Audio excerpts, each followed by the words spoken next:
ஓம் ஸ்ரீ குருப்யோ நமக. நன்றாக குருவாழ்க, குருவே துணை. பரபிரம்ம ருத்ர காயத்ரி ஞானசலத்தின் நண்பர்களுக்கு வணக்கங்களும் வாழ்த்துக்களும்.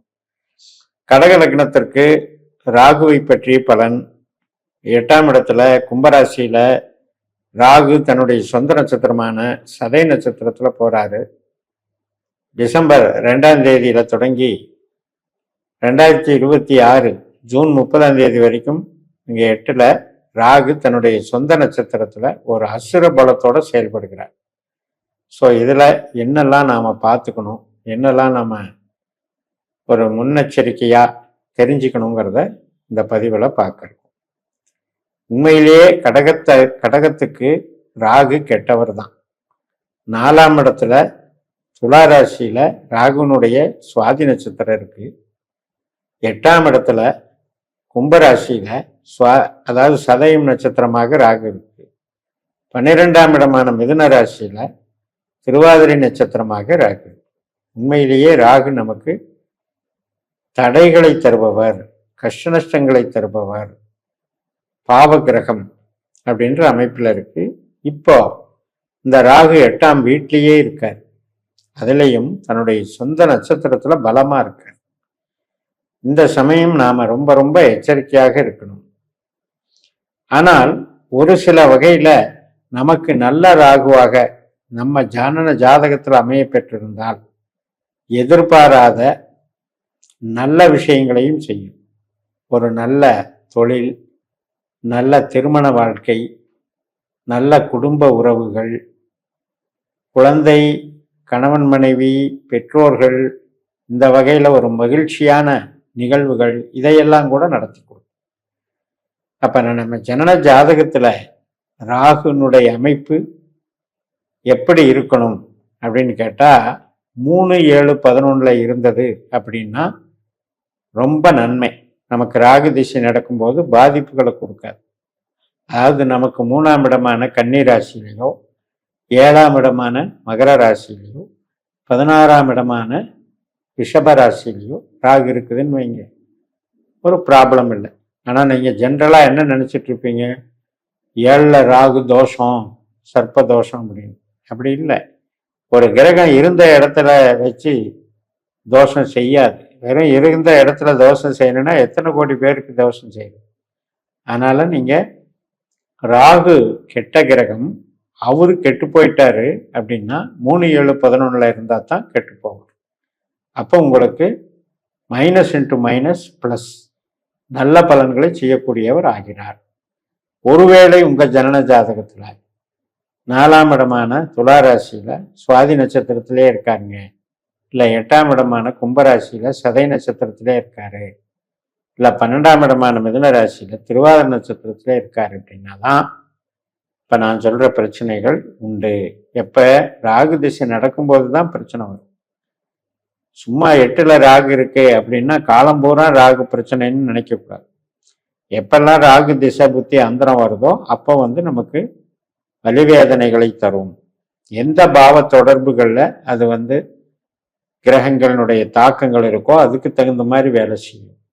ஒரு சிலருக்கு ஜீவனத்தில் ரொம்ப கஷ்டமாக இருக்கும். நான் அதிகமாக வேலை பார்க்குறேன், ரொம்ப முயற்சி பண்ணி அலைச்சல் திரிச்சலோடு வேலை பார்க்குறேன், ஆனாலும் அடுத்தடுத்து வளர்ச்சியே கிடையாது, வேலையில் ஒரு அப்கிரேடே கிடையாது, டெவலப்மெண்ட்டே கிடையாது. ஆனால் மேலும் மேலும் பற்றாக்குறை, கஷ்ட நஷ்டத்தை அனுபவிச்சுட்டு இருக்கேன் அப்படிங்கிறதெல்லாம் இந்த 8, 12 ராகு அது திசையாக நடக்கும்போது தான் அந்த பெரிய பிரச்சனைகள் வரும். இப்போ உங்களுக்கு ராகுனுடைய திசை இல்லை அப்படின்னா ராகுவை பற்றி கவலை இல்லை.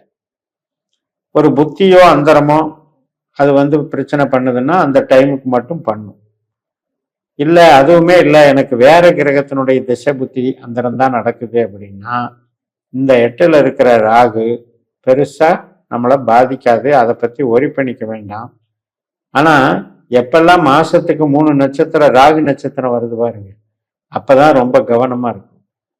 4ஆம் இடத்துல சுவாதி நட்சத்திரம், ஒரு மாசத்துக்கு ராகுனுடைய 3 நட்சத்திரமே வரும்.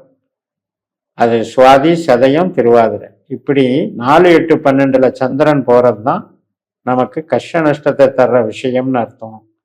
அதே நேரத்தில் ராகு தசையே இல்லாதவங்க, புத்தி அந்தரம் எதுலையுமே ராகு சம்பந்தம் இல்லாதவங்க, இந்த சமயம் இந்த சந்திரன் வந்து சேருதுன்னு வைங்க. இப்போ ஒவ்வொரு மாசமும் சதய நட்சத்திரம் வரும், திருவாதிரை நட்சத்திரம் வரும். அப்ப இந்த ராகுனுடைய தொடர்பு சந்திரனுக்கு ஏற்படுறதுனால கஷ்ட நஷ்டத்தை நம்ம அனுபவிப்போம். அந்த ஒரு நாள் டென்ஷன் ஆயிடுவோம். பேச்சு, அதாவது வம்பு வழக்கு, கணவன் மனைவி உறவுல சண்டைகள், பூர்வீக சம்பந்தப்பட்ட நஷ்டங்கள், தந்தை சார்ந்த நஷ்டங்கள், மேல் படிப்பு சார்ந்த தடைகள், உறவுகளில் வந்து பிரச்சனைகள், இதெல்லாமே அந்தந்த நாளில் அந்த டைம்ல ஏற்படும். ஸோ ஒரு கிரகம் திசை நடத்துது அப்படின்னா அந்த திசைக்குள்ள எப்பவாவது ராகு புத்தி வரும்.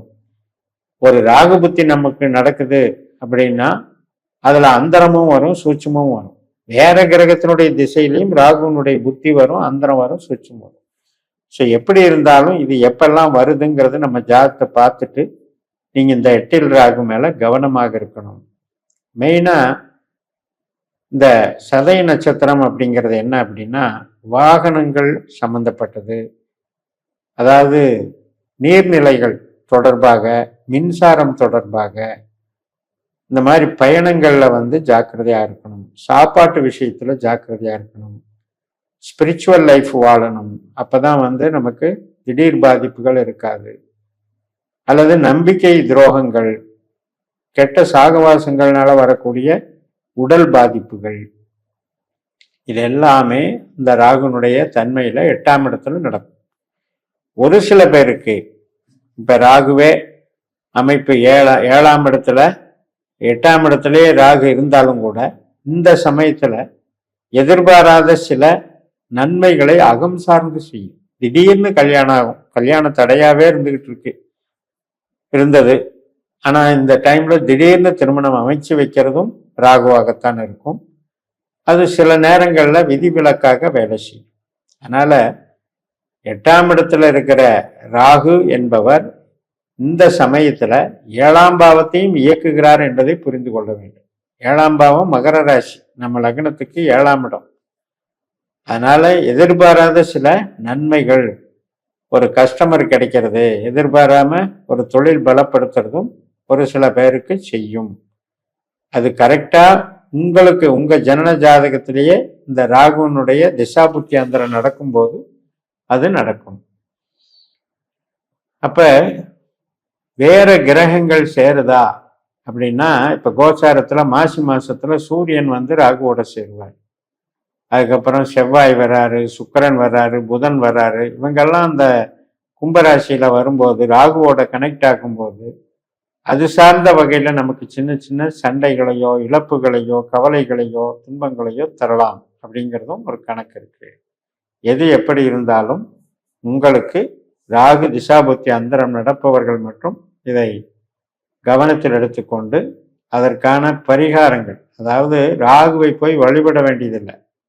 நம்ம ஜனன ஜாதகத்துல 7ஆம் பாவம் எது, 3ஆம் பாவம் எது, 5ஆம் பாவம் எதுன்னு பார்த்து, லக்ன பாவ புள்ளி எதுன்னு பார்த்து அந்த தெய்வங்களை வழிபட்டாலே இதற்கு தீர்வு உண்டாகும் என்று சொல்லி நிறைவு செய்கிறேன். இந்த சேனலை சப்ஸ்கிரைப் பண்ணி ஷேர் பண்ணுங்க. உங்க தனிப்பட்ட ஜாதக பலாபலன்களை என்னுடைய வாட்ஸ்அப் நம்பர்ல தொடர்பு கொண்டு பலன் பெறுங்கள்.